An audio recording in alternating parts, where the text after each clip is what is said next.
gar nicht gar so bang nach dir, denn ich weiß ganz sicher, du kommst zurück. In the mid-1920s, the German economy recovered as inflation was reduced to single figures.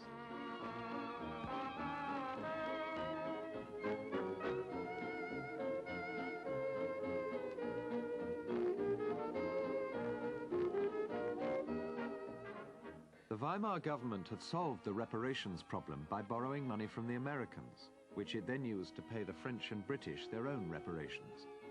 The good times were financed by short-term credit.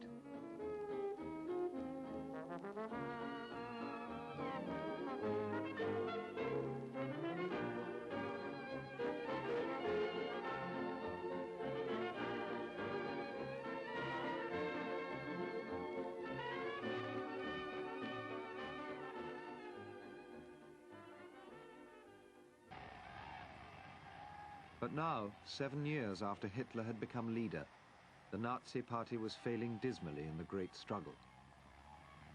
Despite the obvious enthusiasm of the party faithful, the Nazis could not get themselves elected to power. In the 1928 election, the Nazis got just 2.6% of the vote. The vast majority of the German electorate, over 97%, rejected them and their leader.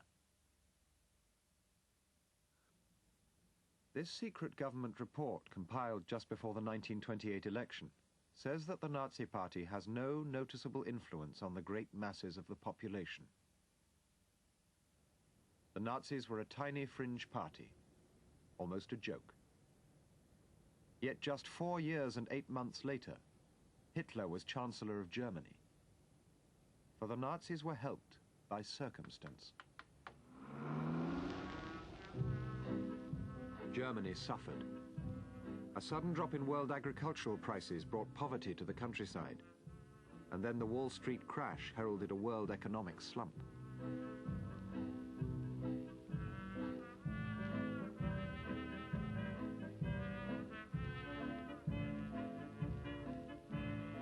The Americans called in their loans. German unemployment rose to 5.5 million in 1931. The 5 major banks crashed in 1931. More than 20,000 German businesses folded. Now the middle class was suffering.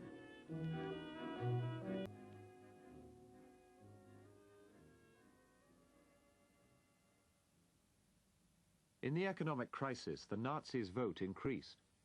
They still said the same. Versailles was a crime, Jews should be denied German citizenship, Marxism should be destroyed, and Germany must be reborn. Their message hadn't changed. It was just that now more Germans were ready to hear it. And in this economic crisis, people who had never seen or heard Hitler still voted Nazi. But it wasn't just the Nazis who began to do well. The communists started to pick up votes too. Something sinister was happening to this new democracy. It seemed to be splitting apart as voters rushed to the extremes.